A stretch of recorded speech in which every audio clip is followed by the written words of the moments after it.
Un abrazo, buen fin de semana. Que esté muy bien. Bienvenidas, bienvenidos a QR en vivo en Bravo TV, después de Comunistas con Juan Di Natale. Aquí arrancamos, vamos hasta las 12. Y en la Argentina el viernes medio que no corre. Podemos hacerlo más ligero, podemos intercalar algunas otras cosas en el programa, pero siempre es intenso. Miren, quiero contarles 4 cosas que vamos a charlar hoy en el programa. Primero, hoy el hombre fuerte de la provincia de Misiones, Rovira, dejó saber a todo quien quería escuchar, incluida la propia prensa, que fue Milei el que lo llamó por teléfono personalmente para pedirle que, a través de los 2 senadores misioneros, voltee ficha limpia. Y después aparece el propio presidente diciendo, no, nunca estuvieron los votos, pero aparece el jefe de gabinete diciendo, sí estaban los votos. Vamos a ver qué piensa sobre todo esto Francisco Poltroni, senador, que fue integrante del bloque de La Libertad Avanza, hoy tiene un bloque aparte. ¿Cómo observa todo esto? Él que conoce, uno podría decir, bueno, varias terminales dentro del Senado en este tiempo que lleva como legislador. Guido Bambini dice, cuidado porque el gobierno acaba de instaurar el cepo al salario, el cepo a las paritarias. ¿A qué se refiere? Vamos a analizar qué es lo que pasó, dice Guido Bambini, y quienes conocen mucho de este tema, que el gobierno cruzó una línea, que el gobierno generó un hecho inédito en la paritaria de trabajadores y trabajadoras de comercio. ¿De qué se trata esto? Bueno, un ratito nos lo va a contar Guido Bambini. El presidente, 6 horas de entrevista, quería romper un récord, no sé si lo rompió francamente, pero llama la atención, ¿no?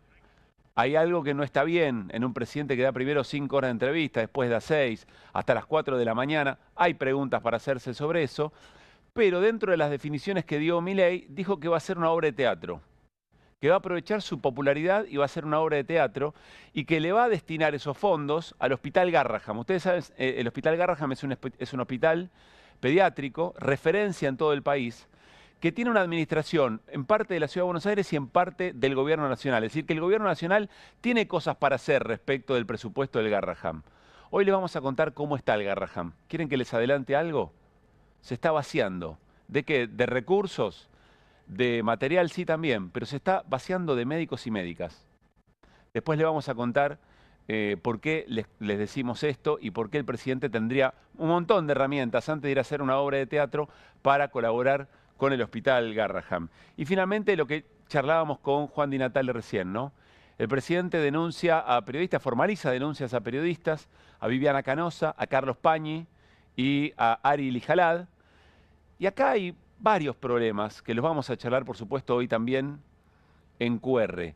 Pero en principio no tiene que ver con las objeciones que un presidente le puede hacer a la prensa. Está en todo su derecho, como el presidente dice, está en todo su derecho de objetar si lo que la prensa dice sobre su gobierno es mentira o creen que están equivocados. El problema es el modo.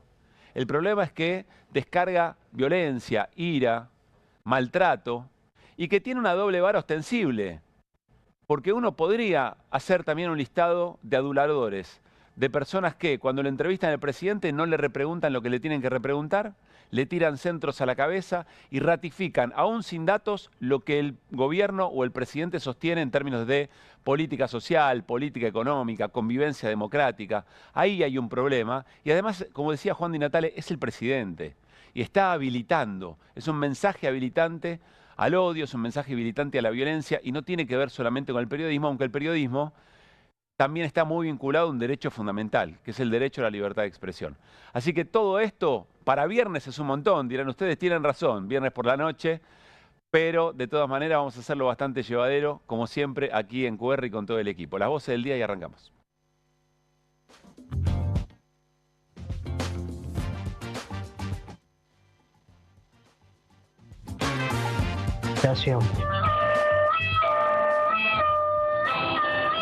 Es el real candidato del Papa Francisco. El último regalo que nos deja el Papa Francisco a la Iglesia. Este es un papa misionero que trabaja con los migrantes, un aspecto esencial de la política interna de Trump. Una pésima señal para Trump. Esas son agendas que vienen de afuera para condicionar la elección popular. Es para las colonias, para que no les vaya a salir una Cristina Fernández de Kirchner gobernando. Espero que en la Corte Suprema de Justicia se revise el principio de imparcialidad, que para mí ha sido sido violado. Patricia pasó por 7 espacios políticos. La verdad me importa poco si se afilió o no. Y aunque a ella no le importan los partidos, hay algo que me queda clarísimo. Ella está donde está el poder. Eso está en el pensamiento del presidente de la República, ¿no? Él cree que para derrotar al kirchnerismo hay que hacerlo en elecciones. Y lamentablemente con esta división tiene más de ganar Santoro que nosotros. Nosotros tenemos el doble ataque, de los libertarios de un lado y la reta del otro, que todavía hay gente que cree que es candidato del PRO. Yo me tengo fe. Yo creo, yo me tengo fe. Mauricio, yo no te conocí así. No seas hipócrita, no hables vos de corrupción. Tu familia no puede hablar de corrupción. La clase media compraba dólares en la época del kirchnerismo y ahora los vende para poder llegar a fin de mes. Entonces lo que hace es ahogarte más, decir no, tienen que contribuir. Mirá el grado de cinismo, de hipocresía. No me vas a dar la lista de lo que tengo que mandar preso, lo que tengo que echar. Yo creí que era esa libretita. Igual me sorprende que sea tan chica, digo, o sea, si te paso yo, te paso, digamos, un mamotreto. Te pone la palabra hay que odiar más a los periodistas. Es así, y decís, che, guarda, ¿qué nos estamos acostumbrando? A mí me parece que la batalla cultural está ganada de nuestra parte y lo que ellos hacen es guerra de guerrilla. La batalla de ellos es económica, es de saqueo. Para que el dólar sea la moneda de acá y dejar de usar el peso, tenemos que entender que perdés la autonomía monetaria. La próxima vez que haya que votar, no piensen en uno mismo, sino piensen en la sociedad en común. Pero muy buenas noches, Guido Bambini. ¿Qué dice Mariano Hamilton? ¿Cómo estamos? Buenas noches, si es que algo así se puede decir en la Argentina de hoy. Sí, la hacemos nosotros, la buena noche, Mariano. Bueno, yo quiero agradecerles a ustedes por estar un viernes a la noche acá y a ustedes también. Viernes noche compartiendo cosas que nos interesan, pasando un buen momento. Yo creo que a esta hora, ¿sabes? Uno elige un vínculo de confianza. Elegís con quién pasar el rato, ¿no? Así es. Vamos a hacer lo necesario para pasarla bien entre nosotros, para toquémonos y querámonos. Ahí está, muy bien, y se hizo. Bueno, no puedo dejar de sorprenderme con la entrevista ayer de Mauricio Macri con Silvia Los Penato. Mauricio Macri diciendo, no, bueno, así gana Santoro, vamos dividido, gana Santoro, ¿qué va a hacer? Cerramos la entrevista, no quiero decir algo más, dijo Silvia Los Penato. Yo creo que me tengo fe. Y eso que estaba sin gotitas, porque viste que el otro día estuvo con gotitas, medio dormido estaba. Sí. Está medio raro. Sí. Está medio raro, sí, está medio en una... Pero bueno, no puede, en algún punto es honesto, está en un momento difícil evidentemente, ¿no? Cuestionado internamente también. Está cada día más parecido a Franco, ¿viste? ¿A Guillermo Franco? No, a Franco Macri. Está cada día más parecido, le falta nada más una pendeja al lado y ya está. Bueno, fuerte, listo. ¿Qué tal? ¿Cómo les va? Les dijimos que los viernes eran especiales. Bueno, quiero arrancar con, insisto, algo que quizá pase inadvertido, que no se le presta mucha atención. Es una decisión que toma Capital Humano, de Capital Humano depende la Secretaría de Trabajo, respecto de una paritaria. ¿Qué paritaria? La paritaria de trabajadores y trabajadoras de comercio. ¿Por qué es importante? Y ahí vamos, y lo cuenta Guido Bambini. Sí. Aguantame un cacho el comunicado que confunde que... ¿Por qué es importante comercio? Pero son 1,2 millones de trabajadores registrados privados. El 20%. El 20% de los trabajadores registrados privados que, lógicamente, digamos, un quinto tienen capacidad de consumo. Es decir, estamos hablando de una paritaria testigo. Una paritaria, sí, podríamos decir claramente, junto con la construcción y algunos sectores industriales, las paritarias testigos. Vamos al comunicado que saca el Ministerio de Capital Humano, la Secretaría de Trabajo. Dependiente de Capital Humano se encuentra en pleno análisis de la situación vinculada a la dificultad de orden público e interés general. Esto es fundamental, ¿eh? Dificultad de orden público e interés general en relación con la homologación de la última paritaria del sector de comercio. Dado el contexto general, la Secretaría está evaluando los términos del acuerdo suscripto entre las partes. Otro elemento importante, ya había un acuerdo entre las dos partes. En este marco, en los próximos días, convocará a las mismas con el objeto de renegociar el contenido con vistas a alcanzar un nuevo acuerdo. ¿Qué está pasando acá, Guido? Sí, primer punto, afectación del orden público y del interés general. Deja por escrito la amenaza. Eso hace referencia al artículo 4 de la Ley de Convenios Colectivos de Trabajo. Habría que ver cuál es, ¿no?, la afectación al orden público y del interés general de una paritaria que quiere recomponer lo que perdió en el primer trimestre del año. Sí. Porque lo que perdió en el primer trimestre del año fue 5,2 la paritaria del primer trimestre contra una inflación del 8,6. Esta paritaria viene a querer recomponer ese guarismo es 5,4% en 3 meses. Sí, recomponer cuando la inflación volvió a subir, volvió a escalarse. Claro, en febrero se aceleró con respecto a enero, en marzo se aceleró con respecto a febrero. Los gremios pautaron una cosa, digamos, una pauta salarial, mirando con la expectativa de que la inflación iba a estar en torno al 2% mensual, o por debajo, que era la pauta del gobierno. Bueno, eso no sucedió y hubo una pérdida de poder adquisitivo ya consumada en el primer trimestre del año. Lo que quiere venir a hacer, ni siquiera están discutiendo lo perdido en el 2024, ¿no? Lo que quiere venir a hacer en este segundo trimestre la paritaria de empleados de comercio es recomponer este primer trimestre con un aumento de 8,6% en 3 meses, ¿no? En abril, mayo y junio. Y el otro punto que vos marcabas, ¿no? Que es un acuerdo entre partes. Digo, este es el primer gobierno liberal-libertario que plantea que la mano invisible del mercado tiene que ordenar la economía y los precios y que los privados se tienen que poner de acuerdo y cuando el empleador y los empleados se ponen de acuerdo, bueno, interviene. Tanto con el precio del dólar como con el precio de la economía, que son los salarios, este gobierno es intervencionista. Con lo cual confiesa que finalmente la inflación no es solamente un fenómeno monetario. Sí, y apela a una zancadilla, porque dice que si ellos superan la meta que ellos marcan, esto va a afectar el interés general. Porque como si dependiera de los trabajadores de comercio que baje o suba la inflación. Bueno, después es una zancadilla. Vamos a profundizar esto en un ratito, nos vamos a meter en tema ficha limpia. Porque vamos a volver a hablar de salario mínimo vital y móvil porque tiene una gravedad inusitada, lo que nos acaba de contar Guido Bambini. Nos metemos en ficha limpia, muchas repercusiones. Hoy les contábamos el hombre fuerte de Misiones, Rovira, en una reunión deja trascender y seguramente alguien con tanta experiencia política sabe que eso va a ser comentado. Es más, el diario Clarín pone un entrecomillado, cita textual, que Rovira dijo que el que le pidió por los 2 senadores misioneros para que modifiquen su voto fue el presidente Javier Milei. Ahora, en medio de todo esto, Javier Milei, en la entrevista o en la charla en el streaming carajo que Mariano Hamilton vio entera a las 6 horas, sobre si estaban los votos o no, dijo esto. Instalando que estaban los votos, que estaban los votos, que estaban los votos. Una cosa es decir que están los votos, otra cosa es ir y contarlos. Sí, claro. Digo que es el laburo, digamos, que hacen dos personas, digamos, Guillermo Franco, que es Mario Santiago Caputo, que digo, tanto tiempo habiendo, a ver, Dios, esas cosas son ciertas. Los votos no estaban. No estaban los votos. No estaban. Pero los Penatos lo quería utilizar como un elemento para inflarse en la campaña a ella. Bien, dice el presidente Javier Milei, en plena confianza con sus interlocutores, los votos no estaban. No piensa lo mismo su jefe de gabinete, Guillermo Francos. Hoy dijo esto. Yo personalmente chequeé en el presidente del bloque el día anterior y el día de la elección que estuvieran confirmados los 38 votos y ahí estaban los votos de los misioneros. Obviamente, si los misioneros después no votaron, no sé qué acuerdo habrán hecho con el kirchnerismo para no votarlo, pero que no fue con nosotros el acuerdo. Bueno, los votos estaban. Y lo chequeé con Atauche, el titular del bloque de La Libertad Avanza, que charló con nosotros minutos después del miércoles por la noche, cuando efectivamente terminó la sesión. Y Atauche, ¿cuántas veces contó los votos? A ver. 50 veces lo hemos contado. Fue un laburo.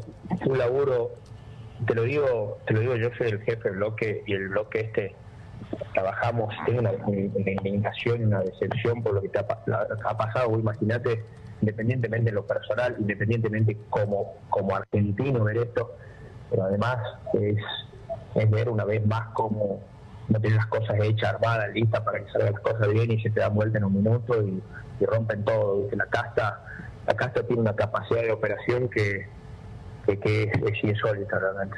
Ahora, Ezequiel, recién decía 50 veces lo chequeamos. Perdón por la pregunta tan específica. ¿Cuándo fue la última vez que lo chequearon? ¿Antes de la votación? No, pará. Con ellos ayer, con toda la votación. No, cada 10 minutos. A ver, yo pasé. Fue una sesión de 7 horas hoy, ¿no? Sí. 7, 8 horas más. Sí. A ver, empezó a las 11 de la mañana. nosotros estamos todo el tiempo conviviendo con los senadores, cada rato dale, vamos, sí, estamos bien, sí, ¿qué pasa? Sí, dale, y sin parar de chequear, porque obviamente es una ley muy importante, para nosotros. Entonces el presidente dice los votos no estaban, el PRO presionaba sobre algo que no estaba. Pero Franco dice, sí, estaban los votos. Yo lo conté con Atauche. Y Atauche dice, claro, que lo conté 50 veces 10 minutos antes. Pues entonces, ¿quién lo tiene? Es la pregunta. Es una pregunta importante porque esta pregunta, yo creo que el ánimo va a ser no responderla para que quede viva y condicione las elecciones legislativas en la Ciudad de Buenos Aires, que después va a determinar la relación del PRO y la Libertad Avanza en el resto del territorio, sobre todo en la provincia de Buenos Aires. Está Francisco Paultroni, senador nacional de Libertad, Trabajo y Progreso. Recuerden, fue parte integrante del bloque La Libertad Avanza cuando asume efectivamente su banca y tiene la amabilidad de atendernos un viernes por la noche. Francisco, ¿cómo le va? Pablo Caruso y todo el equipo de QR, saludamos. ¿Qué tal? Buenas noches, Pablo. ¿Cómo están ustedes? Gracias por esperarnos. Nos parecía importante recorrer un poco o mostrar el recorrido, ¿no? Y las definiciones de lo que había ocurrido. ¿Qué cree que pasó, Paultroni, con su experiencia y conociendo además a los actores del tema? Bueno, aquí todas las veces que me preguntaron a mí si iba a salir ficha limpia, decía, si los 38 senadores que venimos acompañando todo este gobierno van a votar ficha limpia, es imposible que no salga, excepto que es una sorpresa de último momento. Bueno, definitivamente la sorpresa ocurrió. Recordemos que Misiones es un feudo como el de Formosa, el cual también hay ley de lemas, que es la herramienta que le permite estos modelos de concentración de poder, ¿no es cierto? Y estos dos senadores no son senadores de Misiones, sino que son senadores de Rovira. Y bueno, y son obedientes a Rovira. Lamentablemente esto es lo que ha ocurrido. Pero el gobierno no tenía interés de que esta ley saliera ya desde... anteriormente se sabía de que se venía frenando desde diputados, ¿no es cierto? Hace 15 días el jefe también el presidente del bloque de la Libertad Avanza ya había dicho que preferían esperar por una cuestión electoral con el PRO. Pero, Pablo, si tienen algún especialista en lenguaje no verbal, incluyen las imágenes y las declaraciones del jefe del bloque Atauche, y creo que dice mucho. ¿En qué sentido? Bueno, yo no soy especialista, pero está bueno que ustedes como periodismo contraten a alguien en vivo y digan, a ver, ¿qué dice todos esos gestos? Bueno, quiero contarle, Francisco, que estábamos en vivo y Guido Bambini, nuestro compañero, no sé si es especialista, pero alguna sensibilidad tiene, mientras hablaba Tauche decía, acá hay sobreactuación. Era la pregunta, se preguntaba, instalaba la idea de si no había una suerte de exageración para tratar de disimular alguna frustración. ¿A eso se refiere? Los gestos, el idioma no verbal, dice muchísimo. El que entiende de esto creo que lo va a poder traducir mucho mejor, Pablo. Bien. A ver, Francisco, quiero entender algo. Si efectivamente el gobierno no quería ficha limpia, ¿por qué acompaña y gestiona la sesión? Es decir, ¿por qué no toma otra decisión? O eventualmente, si quiere evitar el papelón, ¿por qué, por ejemplo, el jefe de bloque no alerta que los votos no estaban, según dice el propio Milei? Porque es el presidente el que dijo en estas horas, Francisco, que los votos no estaban. Eso es lo que no terminamos de entender. Es que los votos siempre estuvieron, excepto una orden en contrario de que no estuvieron, como fue lo que finalmente pasó. Por eso la indignación de los otros 36 senadores que venimos empujando ficha limpia desde que se trabó, de que se anunció en extraordinaria, ¿no? Entonces, si los votos estaban, efectivamente hubo una maniobra de último momento. Pero no tengas duda, no tengas duda. Es verosímil, es verosímil. Si los misioneros hubiesen dicho no queremos acompañar, se pedía un cuarto intermedio, se suspendía la sesión, pero no que te la bajen así para que justamente se caiga definitivamente por un año. Eso es una trampa. ¿Y esa trampa o esa mano oscura de quién es? Para mí la estrategia de Santiago Caputo, desde el año pasado lo he dicho, él siempre quiso polarizar con Cristina Kirchner en la provincia de Buenos Aires. Y también matar todo lo que asoma, ¿no? Salió a matar a Villarruel, a Mondino, a Marra, a mí. Bueno, la estrategia de él es kirchnerismo o libertad. Es polarizar con Cristina y tratar de matar todo lo del medio. A Macri también, por supuesto. Mariano. Paultroni, ¿qué tal? Buenas noches. ¿Es porque se quiere confrontar con Cristina Fernández de Kirchner o es porque necesitaban algún tipo de victimización pensando en octubre? Es decir, miren lo que pasa en el Congreso, entonces necesitamos que nos voten a nosotros para tener mayor control de los votos y la mano en coche, o ambas cosas. ¿Qué es lo que usted cree? Es todo parte de una estrategia que la diseñó Santiago Caputo desde el inicio, lo mismo que la postulación del juez Lijo, y le gusta negociar con los malos. Subestima el poder de la picadora de carne de 3 generaciones de argentinos que ha sido el PJ y el kirchnerismo. Entonces se pone a coquetear con Gildo Infran, con Cristina Kirchner, con Rovira. ¿Pero sabés lo lastimado que podés salir si subestimás a estos personajes? Pero Poltroni, disculpe, ¿usted cree efectivamente que el jefe de gabinete Francos no sabía que no estaban los votos o cree que él también sobreactuó? No lo sé. La verdad que hace mucho tiempo no hablo con Guillermo, pero sí que esta trampa se podía armar y se armó definitivamente. A ver, Francisco, comparto una información. Alguien del PRO me decía esta tarde, caracterizan en un sector del PRO como jugada maestra, un poco en coincidencia con lo que plantea Francisco, ¿no? Y Santiago Caputo por detrás, hablan de jugada maestra, pero sobre todo porque fue una jugada tan precisa que nadie se enteró hasta el momento en que efectivamente estaba el voto. Entonces ahí dicen, acá hay una estructura muy bien pensada. Claro. Si fuera... Mira, Pablo, sí. Hace una semana atrás estaba charlando con la diputada que tenemos en Formosa, es Emilia Maciel, sí. Y me dice, ¿vos de quién desconfías que no pueda acompañar una intervención en Formosa? De los 2 misioneros, le digo. ¿Por qué dice de los 2 misioneros? Me pregunta. Porque responden a Rovira. Rovira es amigo de Infran. Infran tiene negocios en Misiones. Y le digo, y entre fantasmas no se pisan la sábana, le digo. Bueno, me adelanté a los hechos. Yo esperaba que no votaran la intervención de Formosa, porque responden a este modelo de poder feudal, pero finalmente saltó la ficha antes.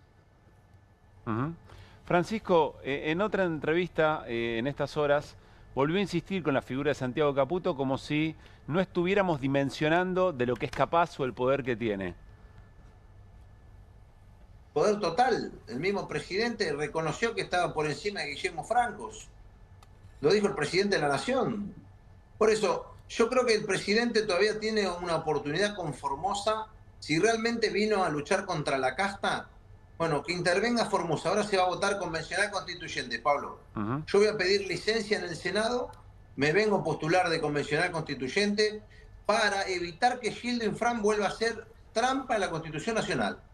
Entonces ese es el momento en donde el presidente Milei le puede mostrar a todos los argentinos que de verdad vino contra la casta e intervenga Formosa para restablecer el sistema republicano en esta provincia, donde la república está muerta hace muchos años. Poltroni, disculpe, Hamilton otra vez. ¿Por qué habría que intervenir Formosa? No termino de entenderlo muy bien. Porque se murió la forma republicana de gobierno. En el 2003, Gildo Infran violó la Constitución Nacional al meter el artículo de la reelección indefinida.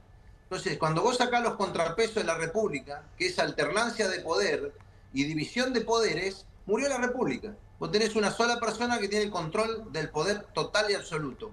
Maneja la energía, maneja la generación de empleo, los títulos de propiedad, maneja la salud. Si vos ponés un comercio, te manejan una tarifa eléctrica distinta si sos opositor o si sos oficialista. En 30 años se fueron 120.000 formoseños buscando progreso y trabajo. ¿Lo votan? No. Porque a usted también lo votaron para que llegue al Senado. O sea, no, son rehenes. Algo pasa la ahí. gente no vota en libertad. La gente tiene miedo de perder ese empleo, la vivienda. Te desalojan, te mancillan hasta con lo que se te ocurra. No hay libertad de nada. El pueblo formoseño es rehén. Entonces, si ya se murió la República, hay que restablecer la forma republicana. ¿Cómo subsiste Infran? Gracias a la coparticipación. Entonces acá la discusión es la siguiente. Si Formosa no se quiere adaptar a la República Argentina y a la Constitución Nacional, listo, que deje ser parte de la Argentina, porque no mande más un peso. Que no reciba más un peso, a ver cuánto dura Infran.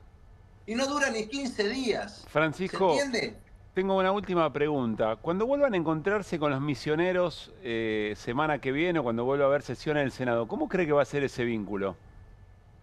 Para mí, esta gente tiene que tener una vergüenza, pero tremenda, porque yo pensaba hasta en los hijos de ellos. de que se cruzan los compañeros en la escuela de los hijos. Es muy feo, pero ya nacen políticamente con dueño. Ellos son empleados de Rovira, no son representantes del pueblo misionero. Son peones de Rovira. Y bueno, ya nacen mal a la política, ¿no? Pero el problema son los modelos de concentración de poder. Hay que matar la ley de lemas, que es inconstitucional, porque permite el voto indirecto. Y nuestra Constitución dice que los representantes del pueblo serán elegidos de forma directa.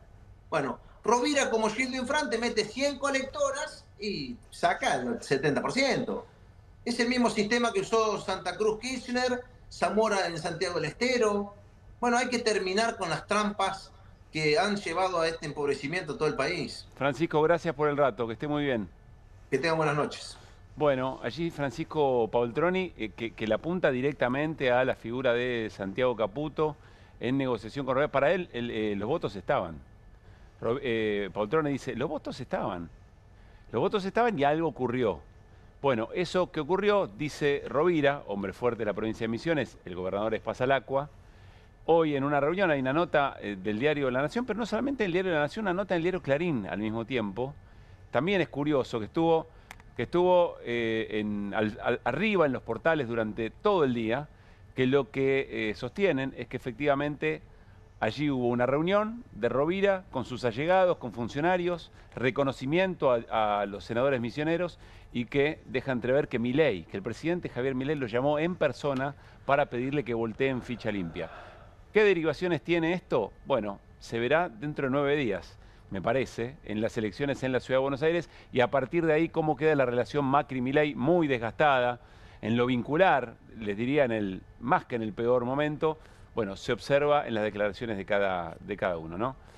Milei y su furiosa campaña contra el periodismo. Nos vamos a meter en este tema porque el presidente Javier Milei, en esta entrevista o en esta charla, en el streaming Carajo, cuenta que ha iniciado 3 denuncias contra 3 periodistas, que no los menciona, pero después efectivamente supimos que eran Viviana Canosa, Carlos Pañi y Ari Lijalad. Hola Iri, ¿cómo te va? Muy buenas noches. ¿Qué tal? Muy buenas noches. ¿Cómo estás? Bien. Bueno, qué decisión toma el presidente, ¿no? Sí, sobre todo bastante ignorante porque no sabe que las calumnias no existen más en nuestro país, digo, desde hace bastante, desde la época del gobierno de Cristina Fernández de Kirchner, que es un delito que no existe. Si vos sos funcionario público, hasta tenés un deber de bancártela. De bancártela, sí, de que la libertad de expresión existe en serio, que no es una... no es solamente un eslogan, ¿no? Claro, exactamente. Pero sin embargo, Javier Milei decidió denunciar, como bien decías, a Viviana Canosa, a Carlos Pañi y a Ari Lijalad, en general a los 3 por cuestiones similares, ¿no? Por contenidos que tienen que ver con... bueno, con descripciones sobre sus rasgos autoritarios, si se quiere, o los de su gobierno, cada uno en su medio, en el medio donde trabaja. Las denuncias están en 2 juzgados, están en el juzgado de Daniel Rafecas, que en su juzgado en uno y en otro que subroga, y en el juzgado de Sebastián Ramos. Pero bueno, la denuncia está hecha. Francisco Neto es su abogado. ¿Vos sabés quién es Francisco Neto? Francisco Neto... fue candidato a vicegobernador en la provincia de Buenos Aires en la fórmula con Carolina Píparo en su momento. Es abogado de Javier Milei en otras causas que se han presentado, otras denuncias que se han presentado en Comodoro Pi. Es defensor de abusadores sexuales en general y gran denostador de las víctimas, algo que ha hecho de manera sistemática. Bueno, es la persona que ha hablado por él y que ha presentado... por lo que se hizo público estas denuncias que, como te digo, no hay un punto en el que deberían caerse porque no existe lo que está planteando Milei. Vamos a ver cómo Milei hacía referencia a esto mientras conversaba con Parisini, con el Gordo Dan. Es una pregunta porque te veo que estás ahí con una libreta. ¿Tenés ahí los nombres de los periodistas que tengo que meter en cana? No, Javi. Yo tengo un par, si querés. No, y de los funcionarios que tengo que echar. La nota que van a salir de esto. Bien, los periodistas son las prostitutas de los políticos, dijo el presidente Javier Milei. Vamos a escucharlo. Es para que la gente tome conciencia de que en realidad los periodistas son históricamente las prostitutas de los políticos. Es decir, si vos odias al político, al periodista odialo más, porque en realidad es el que cobra el sobre para hacer la tarea que el político no hace. Bueno, allí estaba el presidente Javier Milei. Yo vuelvo a insistir. Por supuesto que el periodismo merece crítica y sobre todo si opera, sobre todo si no juega con la verdad, si miente. Desde ya que un presidente tiene derecho a criticar efectivamente eso, pero se puede hacer de manera institucional. Se puede hacer de distintas formas en términos argumentales. Bueno, llega hasta el punto de las propias denuncias, pero no es solamente eso, es la habilitación de una caracterización muy maniquea, como decía Mariano más temprano, que tiene consecuencias muy concretas sobre el accionar del periodismo y por ende sobre la libertad de expresión. Porque, Irina, lo que al presidente le molesta, especialmente Carlos Pañi y Ari Lijarad, es que sugieran que la construcción de odio que el presidente tiene como manera de hacer política es similar a los procesos anteriores al ascenso de Hitler al poder. Sí, es exactamente eso. De hecho, él en la denuncia dice que lo que se le afecta es el honor subjetivo al asociar su figura con prácticas genocidas aberrantes, afectando mi honra, dice, y el honor objetivo al menoscabar mi reputación pública ante la comunidad mediante esas afirmaciones difamatorias. Claro, él las considera difamatorias. Sí, le van a buscar alguna vuelta. Igual creo que hay que leer esto en el contexto como vos estabas trayendo recién. La campaña de Milei contra el periodismo en general no empezó ahora. Esto es una especie de, bueno, del sumum, ¿no? De lo máximo a donde ha llegado, pero hay un amedrentamiento contra el periodismo que es muy explícito y que la gran paradoja es que él habla de odio, pero él es el principal incitador al odio, ¿no? A través de sus discursos. Pero que hace explícito, ¿no? Porque no odiar suficiente, ¿qué es? Está llamando a odiar. Claro, también él se apoya en que quizá no existe una figura penal muy específica para decir vamos a acusar al presidente de que está incitando al odio por decir eso. No sé, digo, puede haber interpretaciones diversas. Es un poco lo que yo contaba los otros días, no sé si te acordás, esto de que se está investigando y que existen corrientes de estudio, sobre todo en Estados Unidos, que hablan de esto que llamamos terrorismo estocástico. Algo que se repite una vez, otra vez, un llamado a la violencia, ¿no? Un cuestionamiento, un llamado a la violencia, un llamado a actos agresivos que se van acumulando y que lo que hacen es estadísticamente producir la certeza de que algo va a pasar. Sí. Lo que no sabes es en qué momento. Tampoco algo vinculado a la violencia. Algo vinculado a la violencia. Y eso es lo que hace Javier Milei. Bueno, yo insisto, está claro que Milei no es Hitler y que el proceso de libertad avanza, aún con todos los rasgos autoritarios que tiene, no es el nazismo.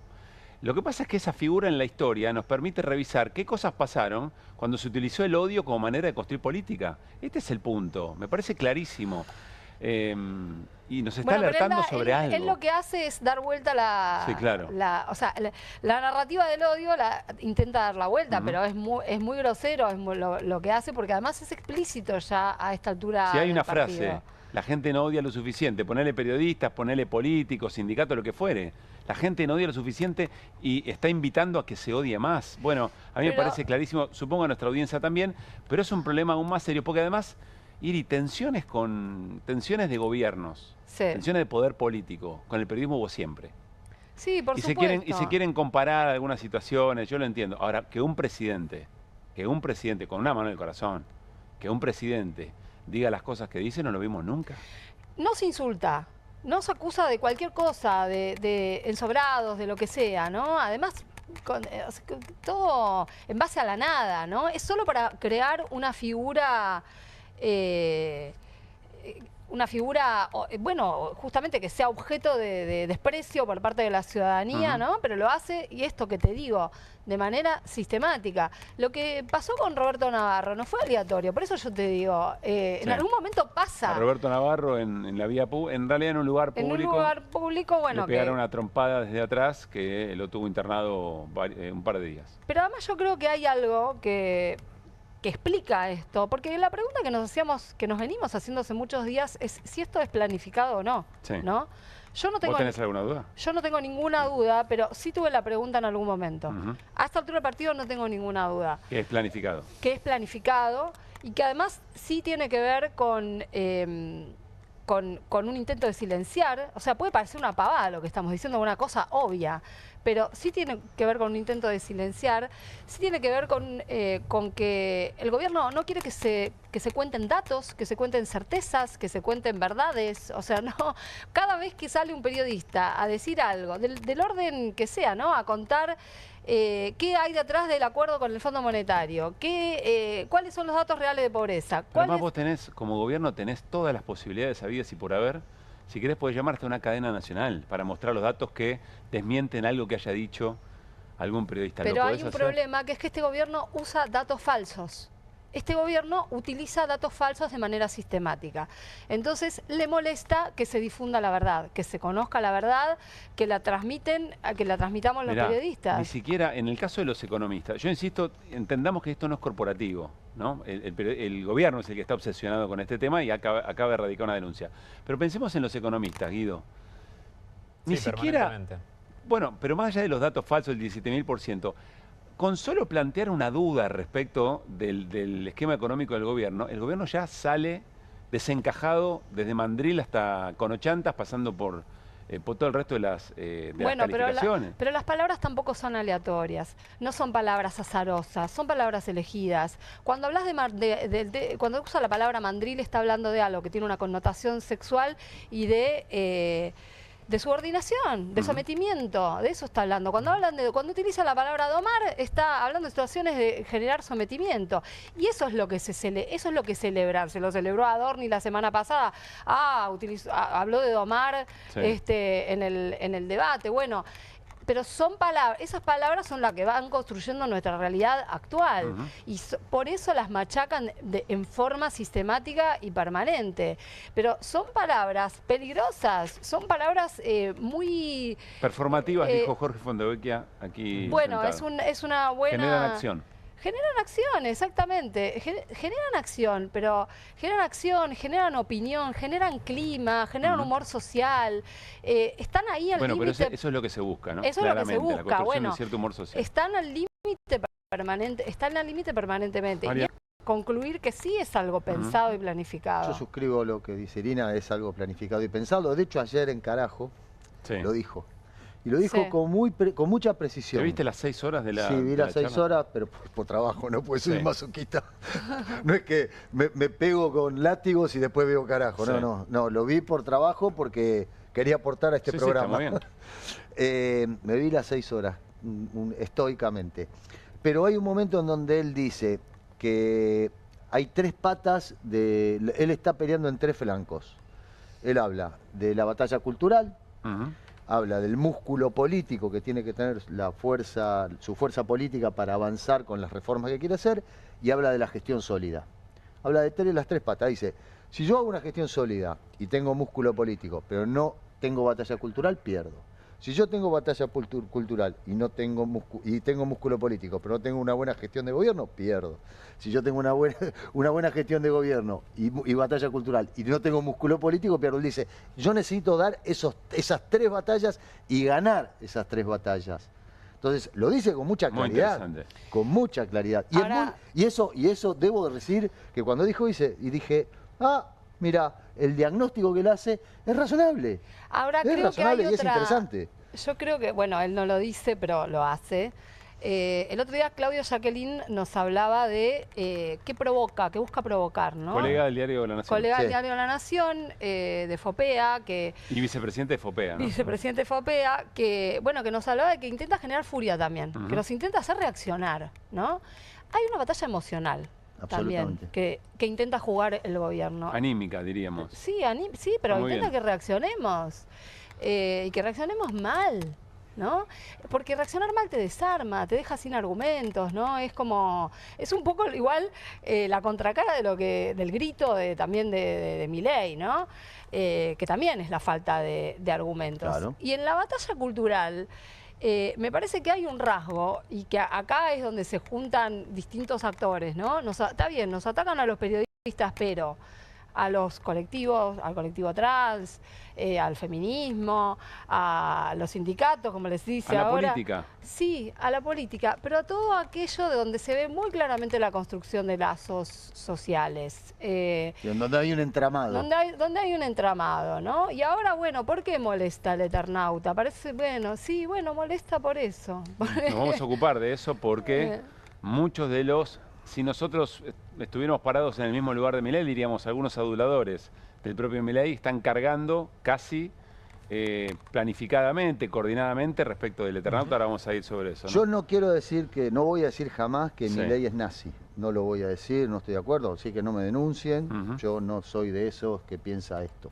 Ahora, yo sí voy a decir que Milei es un negacionista de lo que ocurrió aquí, en la Argentina, en donde él niega las desapariciones, niega el rapto de bebés, y es un negacionista.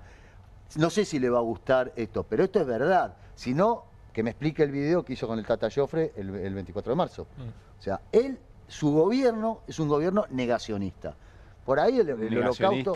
Por ahí el holocausto él entiende el holocausto. Bueno, está bien, pero es un gobierno negacionista, un gobierno que niega los principios básicos de la República que se construyeron desde los últimos 40 años de democracia. Sí, pero ha tenido apariciones públicas, más Victoria Villarroel quizá, ¿no? Pero reivindicatorias del terrorismo de Estado, Sí, no sí. solamente negacionistas, Bueno, digo, por sigamos eso. sumando. Sumemos. Estamos a Está full. bien. Yo creo que el elemento, de todas maneras, sumando estas dos cosas que dicen Mariano e Irina, es la construcción de climas que generan en qué tipo de situaciones La batalla políticos, cultural. sociales, muy bravas. Y ahí sí me parece que la historia tiene cosas para decir. Se enoje quien se enoje. Claro. La historia tiene cosas para enseñarnos respecto de qué pasó cuando se apeló a este tipo de situaciones, porque tampoco es una novedad, ¿no? No lo inventó Milei, ni lo inventó tampoco 5 estrellas en Italia. Bueno, te saquean el país mientras tanto, ¿no? Eso es lo que quería decir, que me parece que claramente está pergeñado para marcar la agenda, para que estemos hablando de estas cuestiones. Y no de que, lo vamos a decir más adelante, pero de que desde que asumió Milei el salario mínimo perdió un 30% de poder adquisitivo en términos reales. Digo, que la gente no llega a fin de mes, que el promedio de los salarios está 15 puntos por debajo de noviembre de 2023. Digo, cuestiones materiales, que cualquier ciudadano de a pie lo puede sentir. Creo que nos entretienen con estas cuestiones y no digo que no tengamos que hablar de esto, Claro. es muy importante hablar de esto, pero digo, mientras tanto no hablamos de los artilugios que hacen para desinflar. Es una contradicción permanente, quiero decir, porque nos damos cuenta que es una estrategia, pero al mismo tiempo es tan grave. Y probablemente sea tan grave como para que no podamos omitirlo. ¿No? Igual Estamos yo como me en permito una sentir trampa. con Guido, con todo Disienta. respeto, compañero. Pero yo creo que sí que hay que hablar de esto. Creo que sí que No, hay que pero hablar de Guido esto. no dice Y que hay no. que No hay darle, que pero hablar. pero hay que darle un lugar central. Sí. No nos olvidemos de la pérdida del poder adquisitivo, de lo que baja, cómo crece la pobreza, cómo crece la indigencia, cuando se cortan los planes sociales. No hablemos, o sea, por suerte podemos hablar nosotros de las tenemos cosas, la sí. fortuna de que acá podemos hablar de todo. De todo. Tenemos 2 horas por noche para decir lo que se nos canta. Te dirían todo el recorrido de Bravo TV. Por ¿no? eso, estamos tranquilos, podemos decir lo que queremos, yo me pongo no en el lugar- tenemos ningún límite. Me pongo en el no lugar del tenemos empleado de límite. comercio, ¿no? ¿Tienes una lista acá de nombres? No. Del cajero... No, acá sí la tengo, porque es la que llevaba a otro Sí, lugar. para que Guido quiere decir No, algo. no, digo, me pongo en el lugar de un cajero de supermercado, ¿no? A ver. Digo, me pongo en el lugar del empleado de comercio que no le homologaron la paritaria en estos momentos. Y la verdad que creo que está más pendiente de esas cuestiones de la persecución a los periodistas. No digo que no tengamos que hablarlo, ¿no? Pero podemos hablar de las dos cosas. En este programa y en otros hay tiempo para hablar de las dos cosas. No digo que no haya que hablar de una cosa sí y otra no. Pero insisto, pero insisto, me parece que no hay que desviarnos de las críticas más profundas. Pero a mí me parece, insisto, que nada es excluyente, porque en la frase que nosotros recortamos, la gente no odia lo suficiente, más allá de si sea a los periodistas o a quien fuere, nos hacíamos esta pregunta: ¿la gente no odia lo suficiente para qué? Claro. Bueno, probablemente para legitimar medidas que en otro contexto, en un contexto de mayor civilidad, de mejores lazos, de entender que el otro no es un enemigo o un virus al que hay que erradicar, no serían toleradas, ¿no? De esas políticas vamos a seguir hablando. Yo entiendo que lo que dice Guido, yo entiendo que es la economía estúpido, pero también entiendo que además de la economía estúpida hay otras cuestiones y otras peleas que hay que dar. Y Bien. yo creo que tenemos que darle la importancia necesaria. Nos vamos a detener en algo que mencionó Mariano, que ayer el presidente dijo como un pilar. Dijo gestión sólida, dijo fuerza política, y dijo músculo político, y dijo batalla cultural. Bueno, vamos a inaugurar segmento en QR con esta portada: Pequeño Milei ilustrado, nuevo diccionario libertario argentino. ¿Qué dice ahí abajo? Editorial Homo Mandrilex. Sí, claro, estamos con los Homo Mandrilex. Mira, esta es una guía fundamental y sensacional para que vos vayas a una reunión de amigos y no te quedes afuera. Ah, muy bien. Porque viste que siempre tenés algún libertario ahí que tira alguna y vos decís, che, ¿qué me quieren decir con esto? ¿Qué me estará queriendo Estuvimos decir? laburando bastante con Claudio Martínez, porque esta es una idea que surge de la cabeza enrevesada de Claudio, la comparte conmigo y entre los dos empezamos a pelotear y la verdad que creo que quedó algo bastante interesante. Voy a pedir el acompañamiento de los compañeros que están aquí, el acompañamiento con de un los compañeros. aplauso, Quiero que los compañeros no se distraigan, por favor. No vamos a mostrar la próxima placa. Yo les quiero preguntar a ustedes tres, y también le voy a preguntar a cámara, a Esteban, a Kasparov, a Esteban, al que está corriendo de una cámara a otra. Les voy a preguntar a todos, ¿qué quiere decir el presidente o el gobierno cuando se habla de ensobrados? Bueno. Tienen un par de frases. Juguemos. Gente... Sobornados. Sobornados. ¿Bien? Sí, va derecho a los periodistas. Va derecho, vos sí que vas solo a los periodistas cuando habla de sobornados. Bueno, entonces vamos a engancharnos. ¿Qué quiere decir cuando habla de periodistas independientes? ¿Qué es un periodista independiente? Uno supone que son fieles a la verdad, que no tienen... No, que son fieles a él. ¿Qué dice el gobierno? No lo que nosotros entendemos. ¿Qué está diciendo el pequeño Milei ilustrado? Según el pequeñño Milei ilustrado. Y los que son fieles al gobierno, esos son los independientes. Claro. Bueno, y ya ahora está para vos, esta va para vos, que ya recién tuvimos un entredicho ahí, ahora te la tiro. Cuando dice los madriles econochantas. Guido Bambini. Sí, yo soy más, otra cosa tiene que inventar. No, le habla a los que le hablan a su público, de hecho. Sí. A los del centro, a los Cavallo, a los Melconian, a los que le pueden comer alguna idea, igual al público que le habla. Que lo pueden deslegitimar. Claro, que pueden deslegitimar, exactamente. Vamos a ver qué dice el pequeño Milei ilustrado. Vamos a abrirlo por primera vez para el público de QR. Ahí vamos. ¿Qué quiere decir cuando no, esta no era, muchachos, era la otra? No importa, igual vamos avanzando. Pero estamos hablando ahora de vamos avanzando.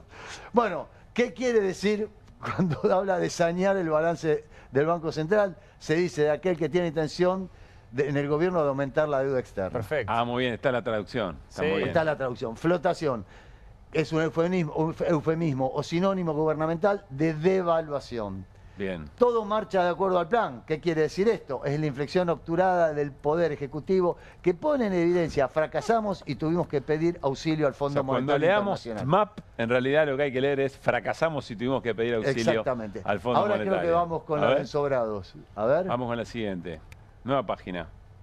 Del pequeño Milei ilustrado. Acá está. Muy bien. Acá tenemos las tres que estuvimos trabajando en esta tormenta, en esta lluvia tenue de ideas que podemos suponer, pero lo interesante es ver la textual siempre, ¿no? Ensobrados. Vamos, adjetivación aplicada a periodistas que se animan a expresar mínimas críticas, aún pensando ideológicamente en la misma línea que el Ejecutivo. Este último elemento es muy importante. Aún pensando... No, es el más a favor.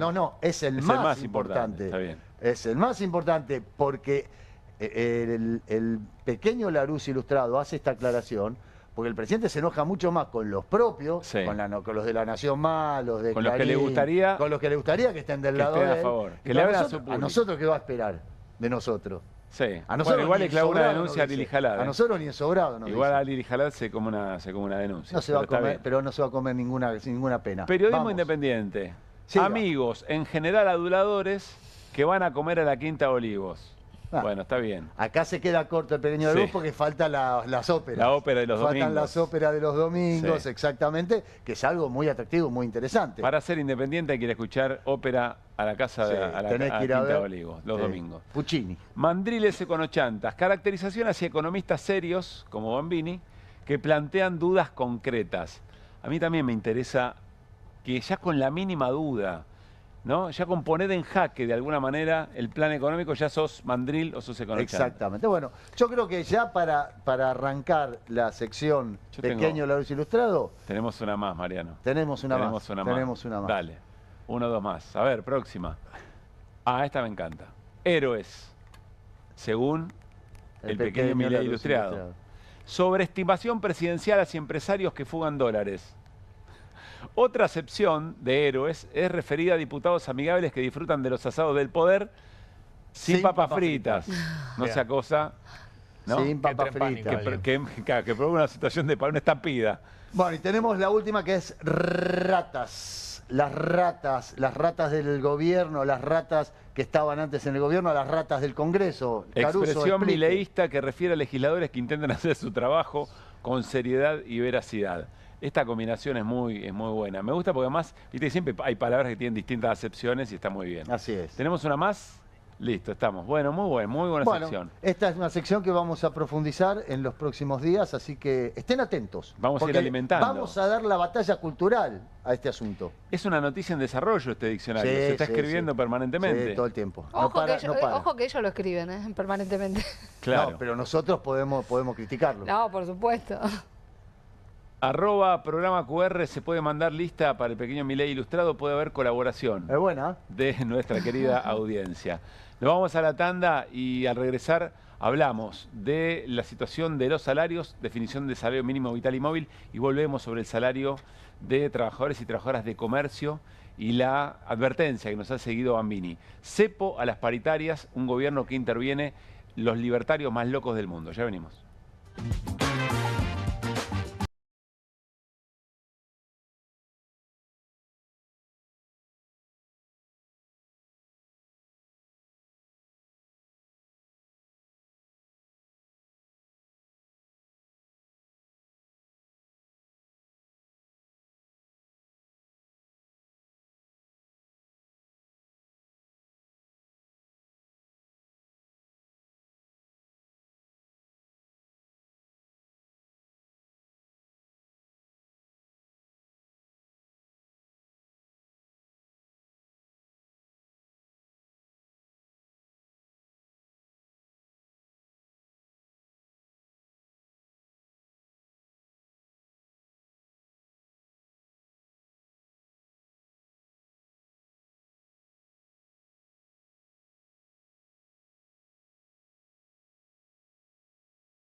el gobierno. Laudó. Laudó, así se dice. Así se dice. Laudó el salario mínimo vital y móvil. Zamoré.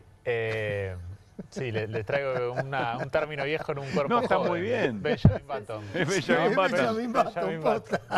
No es la primera vez que me lo dicen. Muy bien. Y estuvo más cerca de lo que pedían los empresarios. No me digas. Y, ¿viste? Sorpresa. Sorpresa no para te todos. creo. Sí, tenemos una placa para poder verlo gráficamente y ver la distancia de lo que pedían los trabajadores. La propuesta de los trabajadores para el mes de abril era equiparar en términos reales lo de enero de 2018. Sí. Vean, 640.000 pesos. Eso está en pesos de hoy. Fíjense el tobogán del salario mínimo vital y móvil y la L que se consolida en 302.600 pesos, que es el salario mínimo vital y móvil para el mes de abril. Aumentos que laudó, vamos a repetir el verbo, hasta agosto, con un aumento acumulado del 8,5% hasta agosto. Aumentos mensuales del 1,9, del 1,7, 1,4, 1,3. Eso es mes a mes de mayo a agosto. Ahora, los empresarios pedían 7,5. Sí. Ellos le dieron, bueno, 8,5. Muy cercano a lo pedido por los empresarios. Mirá la serie, ¿no? Mirá dónde está el salario mínimo vital. Mirá si ahí no hay un plan. Mirá si ahí no hay un plan. Y viene a la baja. El gobierno de Alberto Fernández no recompuso, intentó mantener las idas y vueltas. Sí, se sostuvo y vemos una L, como la L del consumo, como la L de la producción industrial.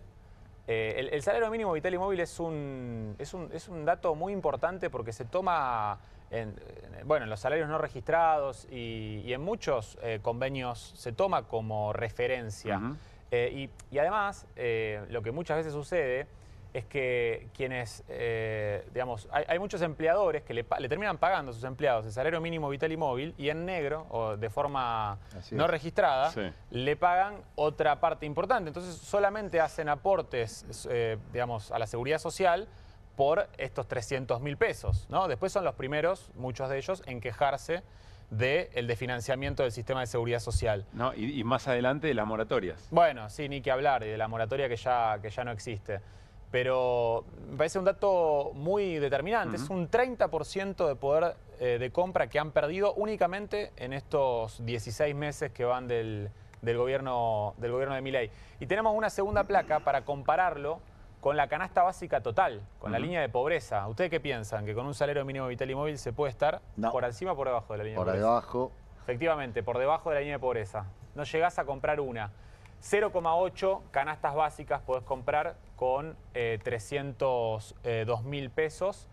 Fíjense, los sindicatos pretendían que se pueda comprar, no pedían nada loco, sí, ¿no? Claro. Que se pueda comprar 1,8 canastas básicas. En noviembre se alcanzaba a comprar más de una canasta básica. No digo que sea un buen dato, pero sí estaba por encima de la línea de pobreza. Ahora, quedémonos con ese dato, que es lo que efectivamente laudó el gobierno, decidió el gobierno, y lo que pedían. Devuélveme esa placa si podés, Juli. Porque acá quiero entender lo que nos contaste, Guido. O sea, los sindicatos piden un 8. Los empresarios ofrecían un poquito menos de 0,8. Lo mismo, sí, un poquito menos que 0,8. Entonces el gobierno, claro, dice, che, está muy lejos lo que pide uno y lo que ofrece el otro. Así que vamos a decidir nosotros, porque ustedes nunca van a llegar a un acuerdo. Definimos con los empresarios. Exactamente. ¿Y esto viene ocurriendo hace cuántos meses de esta manera? Desde que comenzó el gobierno. Desde que comenzó el gobierno, cada 6 meses. Se ven los hilos por todos lados, digamos, ¿no? Cada 6 meses se pacta esta cuestión y es evidente. Y es evidente también que alguien la fiesta la tiene que pagar, loco. Sí, claro. Hay que pagar la fiesta, ¿viste? La joda esa del que seguro que está la clave es el salario mínimo para sí. Alguien tiene que garpar esa fiesta, dejémonos de joder. Ahora, quiero volver, Guido, no sé si te quedó algún dato más sobre esto. No, el otro dato relevante es que, pensando en una familia, que una canasta básica para una familia tipo de 4 personas está en un palo 100, 1.100.000 para no ser pobre. Si las 2 personas cobran el salario mínimo vital y móvil, cubren el 58% de la canasta para no ser pobre una familia. Estamos muy lejos. Quiero volver cómo arrancamos. Dijo, cuidado porque lo que el gobierno instauró es el cepo a las paritarias.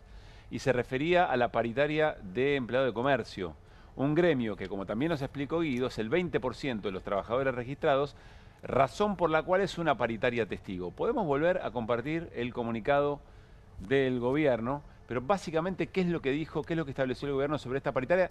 Que ya tenía un acuerdo entre las cámaras y los trabajadores. Sí, habían pactado un 5,4% aplicable en los próximos 3 meses y una suma no remunerativa en abril, en mayo y en junio. Y acá lo podemos ver en el comunicado, que a lo que hace referencia el gobierno para no homologar esta paritaria y para decirle a las partes que se vuelvan a juntar, es la afectación del orden público y al interés general.